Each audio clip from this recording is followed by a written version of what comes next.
Welcome back to another episode of Reality Court. My name is Ace Fanning, and I am the hottest one on this show.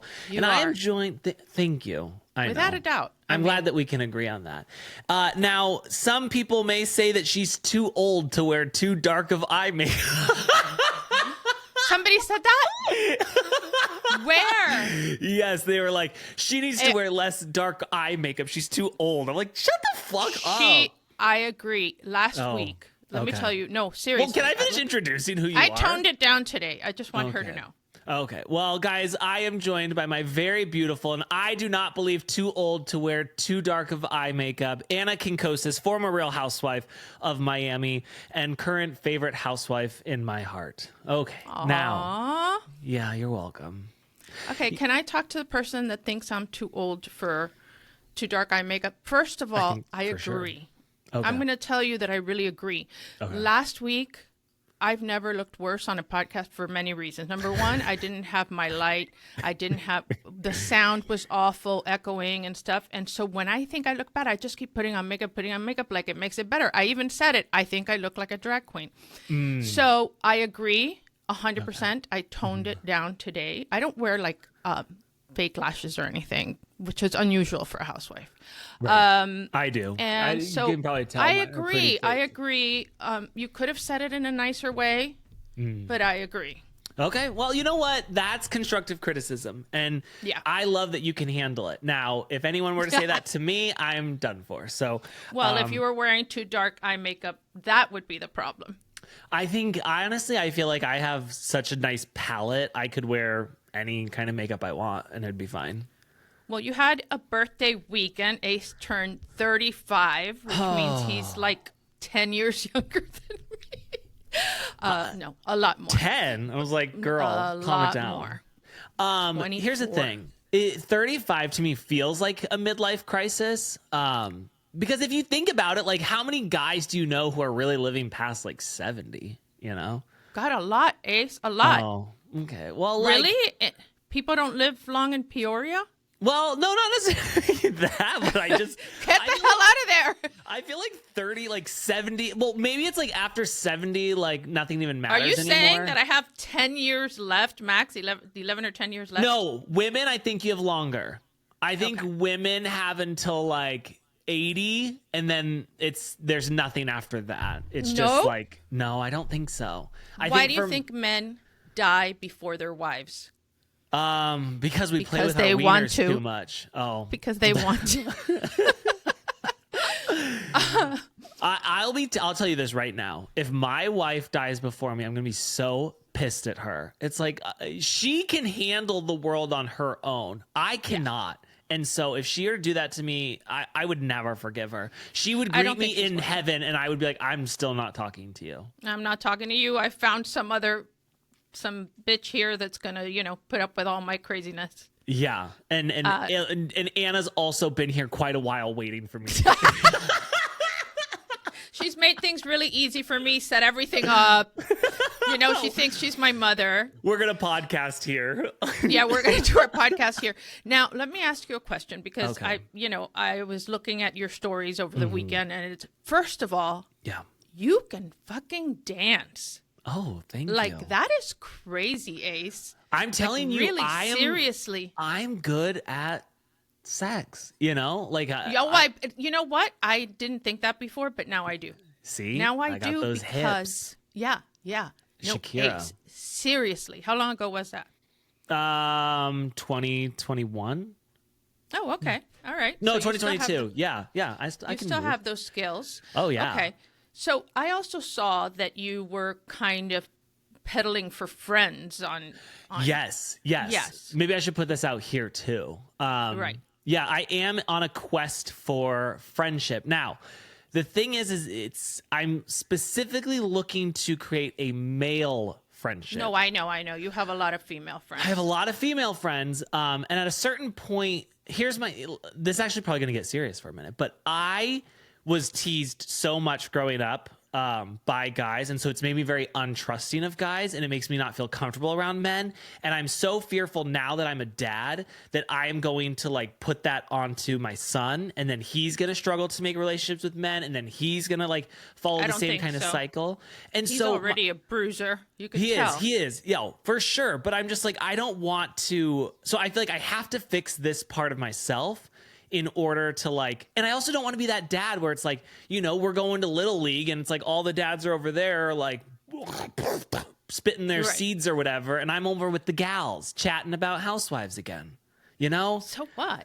I mean, it doesn't matter. I don't think it matters, but if that's what you want, you know, in order to have a friend, you've got to be a friend, and you got to put yourself out there. And when you're at the park, you have to share your shiny balls. I mean, shiny ball. You know, like when you come to the park, share the ball.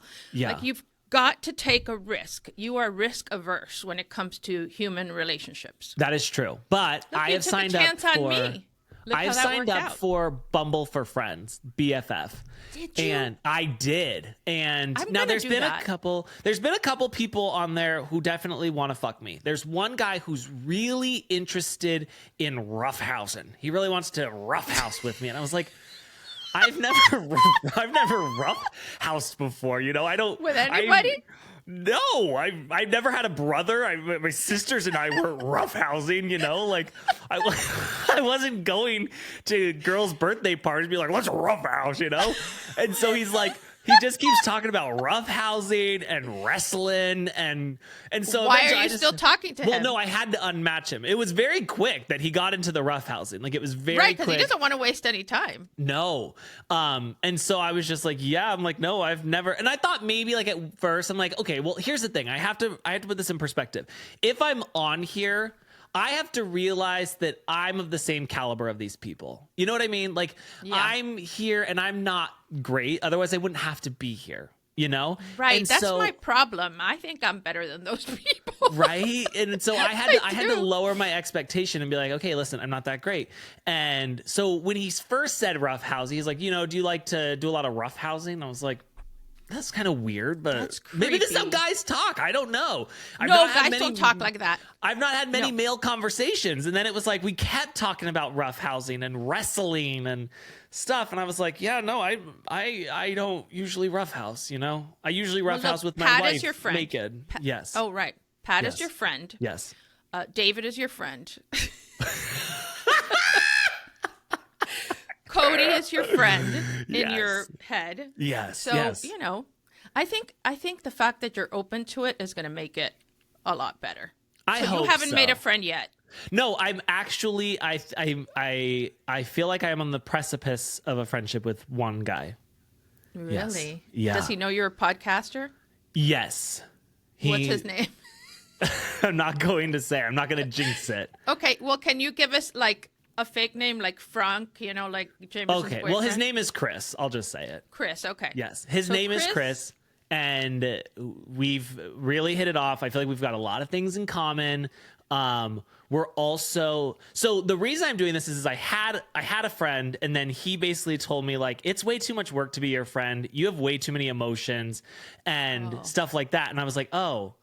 Okay, so now what I've done is on Bumble BFF, I immediately just ripped the Band-Aid off, and I'm like, hey, just so you know, I'm really emotional. I'm this, I'm that, I'm sensitive. And you wonder why anybody wants to roughhouse? Well, I put my worst foot forward. I feel like that's the best way. Yeah. The thing is that people don't understand. They pretend they understand that you can have all those emotions. I think right now you could be friends with Craig. Oh, you know? Okay, Craig you're like Craig. I would love to be friends with Craig, but the more and more that's coming out about Craig, I'm a little bit worried. Yeah, I'm a little bit worried about him too. The the reunion where it's like, has anyone here been personally victimized by Craig? And they're all like, me. Yeah, I'm stressed about that. So I don't know. I would love to be friends with Craig. If Craig is listening, I would move to. Of course, he's listening. Okay, yeah. I would move to wherever he wants to be. And really? Yeah, for sure. To Charleston? Okay. Yeah, well, good. Yeah. You'll be closer to me. Yeah. I think you're going to find a friend. So you and Chris, are you meeting in person anytime soon? Yes, I think possibly tomorrow. Oh my God, I'm so excited. We'll see. Listen, I don't want to jinx anything. Are you going to take a selfie? No, that seems too soon. Okay, but don't be too eager. You know what I mean? And don't be clingy. No. I'm not going to be too eager. And we picked an activity where it's not like, like we're going to be doing something, not necessarily like we're not on a date, right. So you're going to do paintball or something. Yeah, we're going to rough house.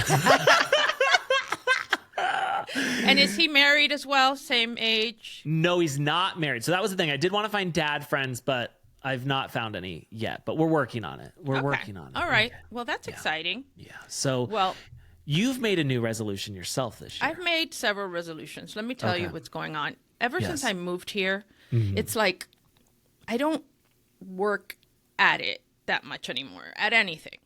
Which I thought would happen, but I thought, no, me, I'm going to go down kicking and screaming. That whole thing of aging gracefully, that's bullshit. Well, I haven't given a shit about a lot of stuff. So I tend to, like I told you, I want to stay home. I usually never want to go out. We already had gone out on Saturday to the Jerry Seinfeld, Jim Gaffigan comedy show, which was so fun. So that's it. I'm done for the whole weekend. So he says, it's such a nice day out. Can you go, get on the bike and we'll go around the neighborhood. So I thought we were going around. Is it a bike or is it an electric bike? No, it's not an electric bike. Okay. It's one of those European commuter bikes. Okay. Wow, so, like just those that, people have the little, it doesn't have the basket, but you would imagine, and it's orange or whatever. I have not gotten on that bike. I've had it for at least 8 years. I think I got on it once and then never again. I do the Peloton, but not consistently. So I get on the bike. The seat is too high. I'm not comfortable about the whole thing. And instead of going through the neighborhood, like he said, he wants to go through this greenway where to get there, there's sidewalks that are like this. Oh, yeah. So, of course, immediately I fall. Oh. I have road rash. I have everything else. Did you have your life alert on? No, I didn't have my life alert, but I should have because let me tell you, I am like hips. Limping today. But it made me realize, exactly.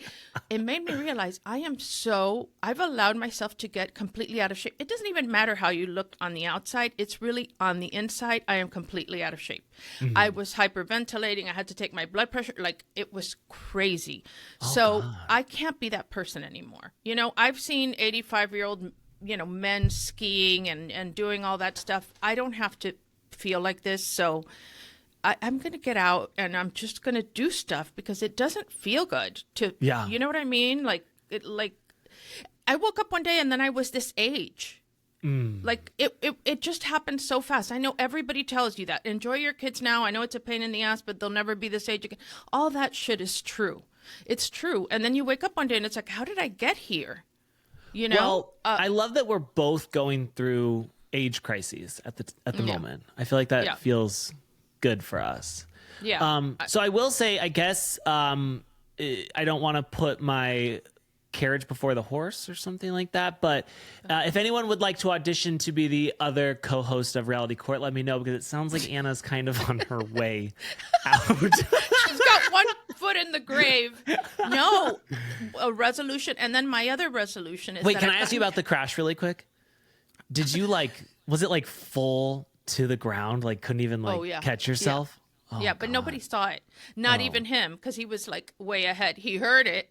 Oh. He heard it. Yeah. But it was bad. Did you scream? No. Oh, no, okay. I was just ashamed. Oh, wow. Oh my God. I have spots on my knees right now because I crashed at the gym. We are really one and the same. No, Ace. I've seen you at the gym. You're super athletic and you can dance. And I don't know why you don't have any friends. And I don't know why I have friends. Who would want to be friends with me? I couldn't go 30 feet without crashing. Because I'm too emotional. Yeah.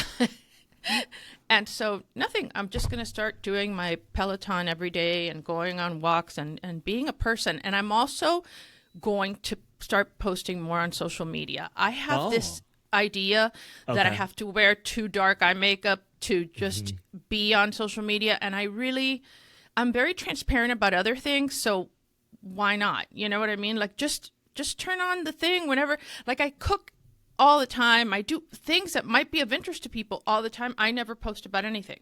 I've never seen your hair up. Oh, I look really cute with a ponytail. Oh, I've never seen you with a ponytail. Okay, well, today I'm going to put my hair up in a ponytail, and I'm going to do some kind of content. Okay, yeah. Hold me to it. Okay, I think that's a good step. You know, and maybe when we get together sometime, we could do like our own Doug Buden cooking kibitz. Because I'm not good at cooking. Oh man. So maybe you could kind of teach me some things. I'm going to teach you. I've got Skinny Latina, which is insurance for food. You can't fuck up with it. So I got to send you some of that. So Caitlin does all the cooking? No, I do all the cooking. It's just not great. And I can only make like a couple things. I make great chicken fajitas. I can tell you that. When I lost my 100 pounds, I ate chicken fajitas for lunch and dinner every single day and never got sick of it. You mean 100 pounds? I lost 100 pounds. I used to be 285 pounds. And then I got down to 185. And then when we lost our first foster son, I gained like 60 back. And now I'm 50-ish down. Up and down. Okay, but you don't have to lose any more. You look great. Thank you. But I kind of want to lose some more for insurance because obviously it's going to come back some. And so I just want to make sure that Are you off the meds? I'm not off the meds, but I spread the meds way out and I do a low dose. So it's like, you know. That's good. But I find myself, there's a day where you're like, oh, fuck, I'm eating a lot. And I'll let myself have that day. And then I'm like, we'll do the shot tomorrow because it's getting a little out of control. But yeah. You have very exciting news for us, and that is that Real Housewives of Miami is coming back in June. In June. Oh, my God. It's been a year since we've seen the lovely ladies on our TV. I was thinking about it, and I'm like, I feel like Miami is getting the short end of the stick when it comes to publicity. Like, I feel, because I went to Google and I put in Real Housewives of Miami, and it was like the last story was from like February 2024. It was like, fuck, you know, like why?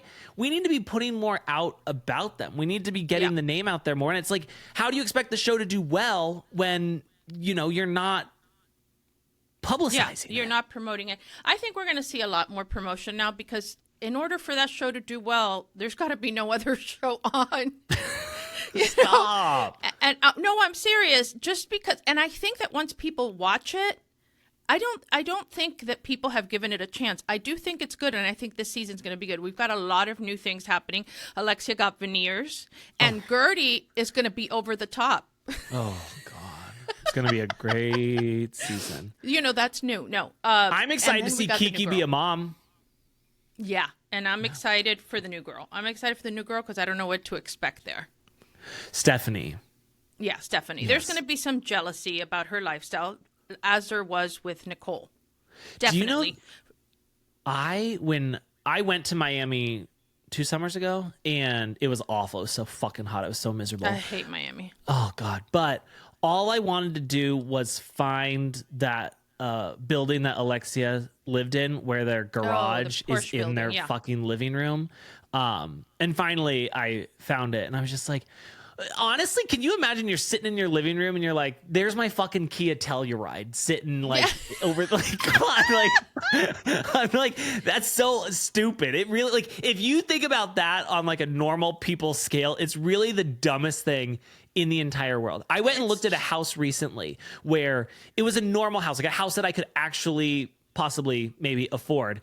And when you walked in the front door, there was glass looking into the garage. And I'm like, do you know what my garage looks like? Shit. Right. My garage is full of shit. I don't want this. Like, who wants to look in their garage? I have a refrigerator that's glass in the front in my other house. Yeah. And I never kept it organized enough to whatever, but I didn't care. Like, it kind of looked cool. It didn't matter. But you know, I think that, first of all, something you don't know is that Todd, who used to only believe in renting, has bought an apartment in that building. Oh. A $4.2 million apartment, not the same one they were in. Okay. And I find that strange because I think he only doesn't want to buy a property when he's married to Alexia. Well, yeah, you know, it makes sense, you know, because then it's going to be like joint property or whatever. Yeah. You know, but I'm excited. When me and my wife are buying our 4th, 5th, 6th home, you know, we're always making sure that it's it's got everything in it, you know, fully loaded basically is what we're looking for in our fifth, sixth home. Okay. I want to talk to you about something, and that is Lisa Rinna. And I know that you wanted to talk about her addressing Harry Hamlin's sexuality, but I want to talk about the fact that who the fuck gave Lisa Rinna a podcast? Let's not talk about the husband podcast. I'm like, we don't need this. We don't need this. Nobody needs that. Why? You know, so many Bravo Lebs are getting podcasts now. It's like, save it for us losers. For the show, exactly. And like, you know, get a job, not a podcast. Gia. Seriously. Oh. Also, speaking of Gia's podcast, Pat was like, "Oh, let me promote Gia's podcast." Like, Pat! Why didn't she go to Hurrdat? Yeah, like, that is such a lack of loyalty. Not us. Yeah, it really bothers me. Not us. Here we are. Just, you know, everybody's knocking down our door. Spotify, iHeart, and we're like, serious. Everyone's serious, just like, where can we get more Ace and Anna? Yeah. And it's like, exactly. We're sorry. We're committed. We're committed to Barstool, you know, they want to fill Alex Cooper, the hole that she left. Brianna Chicken Fry or whatever wants us. Everybody wants us. Yeah. And like Andy just asked us, hit us up about like a new show. And we're like, sorry, we just, right now we can't. We've got a full plate with Reality Court. It's a lot of work 1 day a week. Yeah. Yeah. I agree. Yeah. So yeah, get a job, not a podcast. We don't need that. And after you stop talking about Harry's sexuality, what interesting thing do you have to say? Is the show just about all the husbands? No, I think she's just going to talk like about their sex life. And does she still do her dancing videos? You know, I've kind of really lost contact with her after she left the show. Yeah. And those dancing videos were really something. But they were the same. They were all the same. And she looked, I don't know. I don't know. I'm not going to say what she looked like. So we have a guest joining us today. Yes. Gibson Johnson. I was listening to his podcast, and he was talking about all the Bravo Lebs getting these podcasts and stuff like that. And one, I was like, oh, that definitely tracks, because Anna came on here and she said, did you know that Brynn has a new single? No, she doesn't. She has a new podcast. Okay. I knew she had a new podcast, but I forgot what it was. But I thought I heard about a single. I think she said, I'm releasing a new single, and that was like the joke.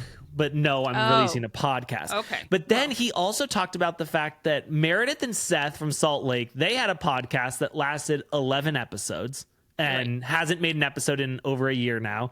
Yeah. Whitney had a podcast, which has not made an episode in over a year now.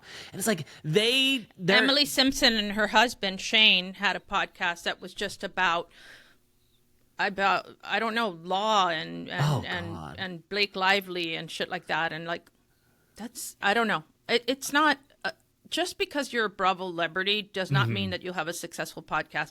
What it takes is being consistent, knowing that it's going to take a while for it to, you know what? I don't think they have the patience for that. They're like into instant gratification. They don't have the work ethic that we have.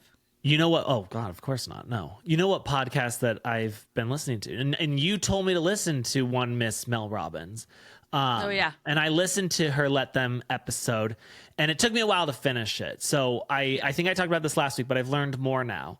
And she said that when you get into friendships, often what you will do is you will get into a friendship with their potential of who they could be.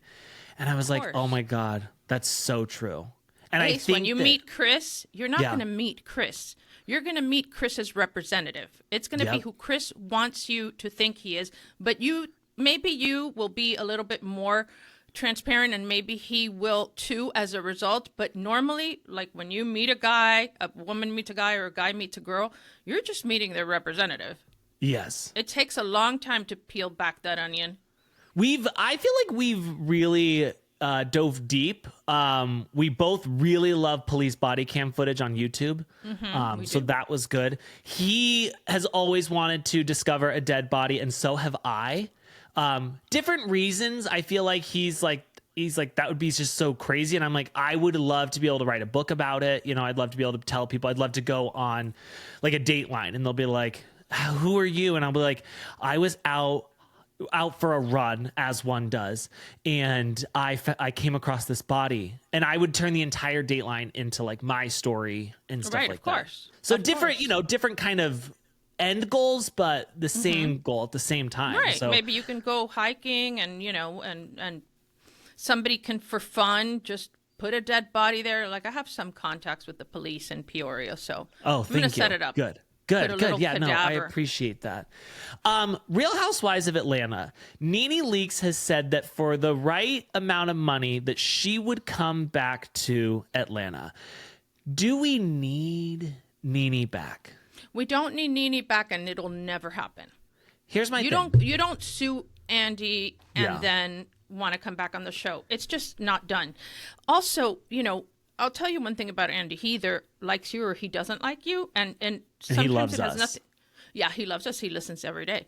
And sometimes it has nothing to do with what you've done or not done. It's weird because, Phaedra, he loves Phaedra so much, and Phaedra's had some, so there's certain people that he likes. But NeNe, I think he liked her for her money-making potential, but she got too full of herself. All these housewives that think that, housewives wouldn't be here but for me, they are wrong.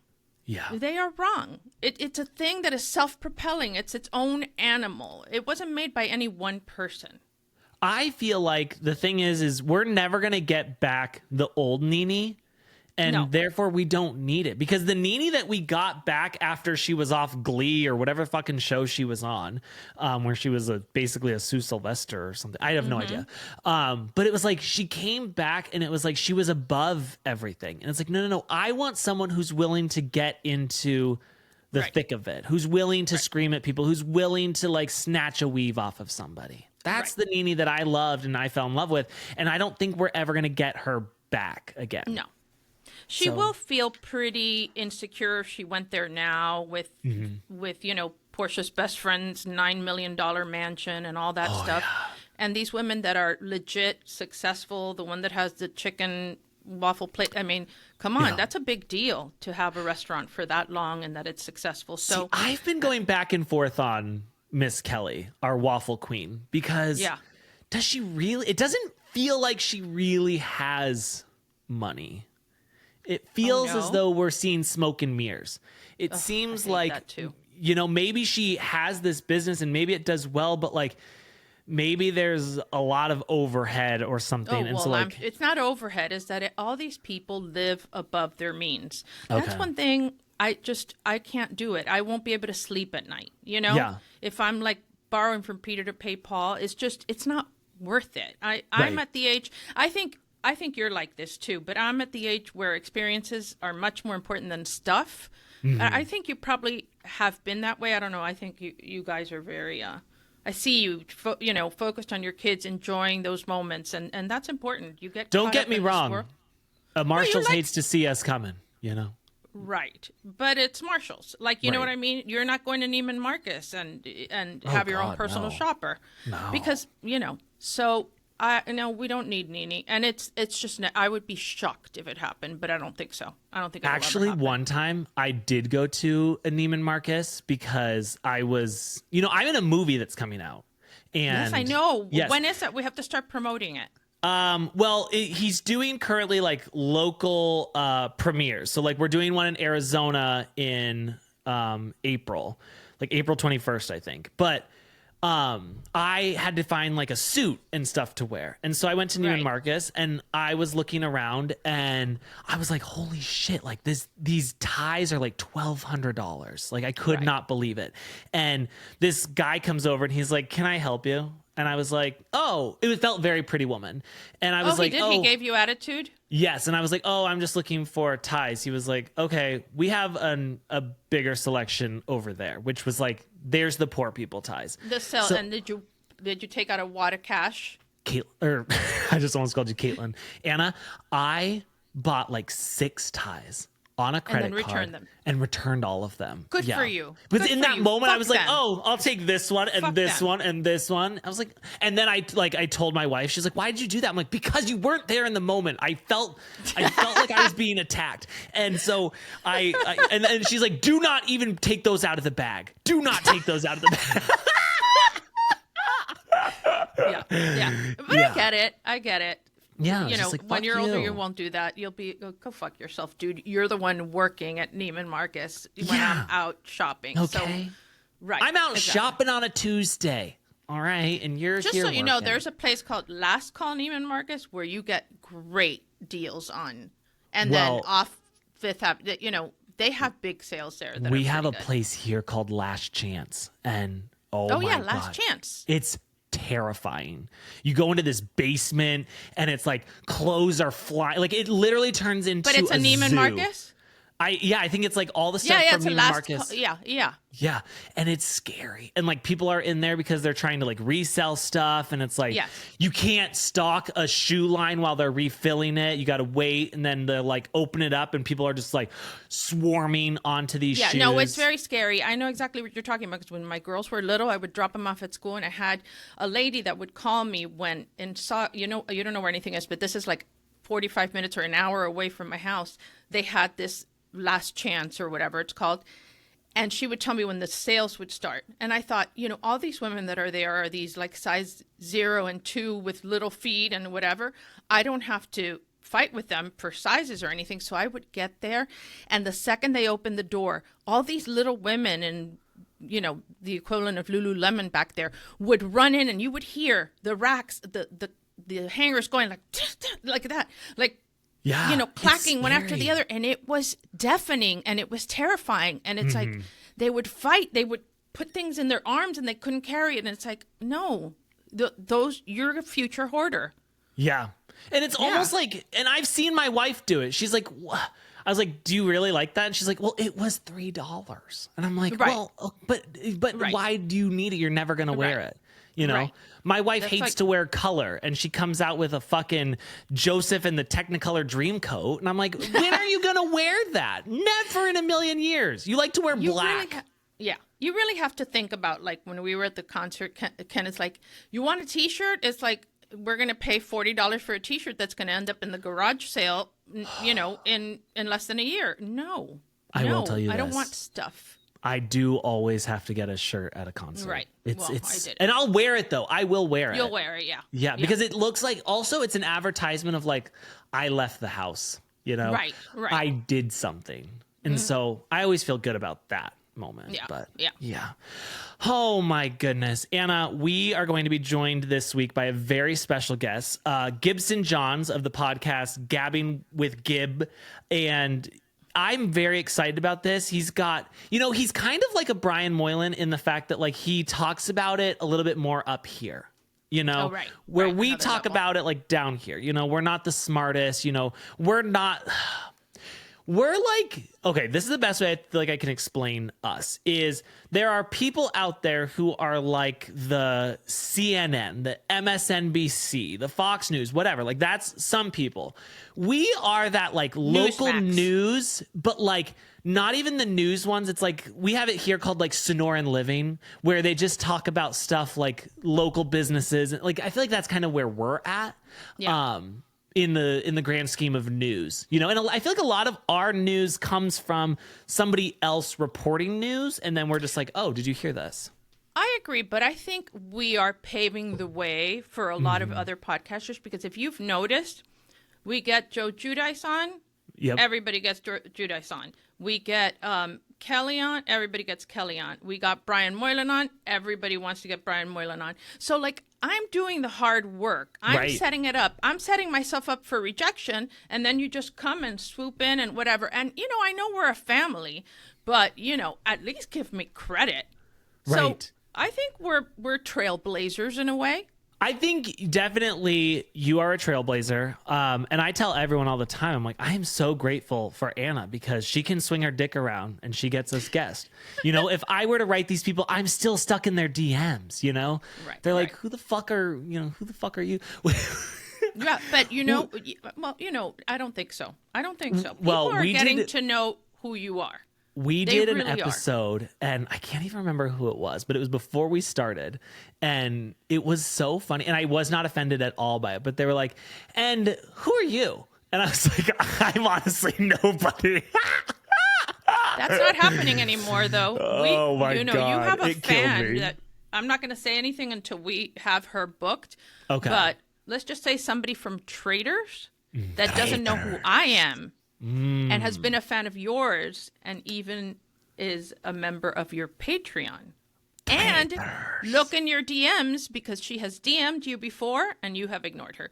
Which I know how she feels. Oh, okay. Because you did that to me for a long time. Well, because did I tell you about why I kept ignoring your DMs? Why? Because I thought that you were going to say like, hey, I've been watching Sister Wives and I should come on your podcast and give my opinions about it. And I was like, we don't ever have guests on, you know, like it's just me and my wife. So I ignored you for a really long time because I was like, I'm not good at like, you know, turning people down. I was like, we've never had a guest. So well, at least you're telling me the truth now. Before you were like, I never look at my DMs. Right. Now I know you deliberately. I saw all of them.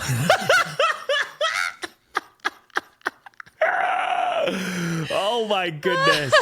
Guys, thank you so much for joining us today. We'll be back later this week with Gibson Johns. And thank you, Ana, so much for, you know, showing up every day with a full face of makeup, sometimes a little too heavy for your age.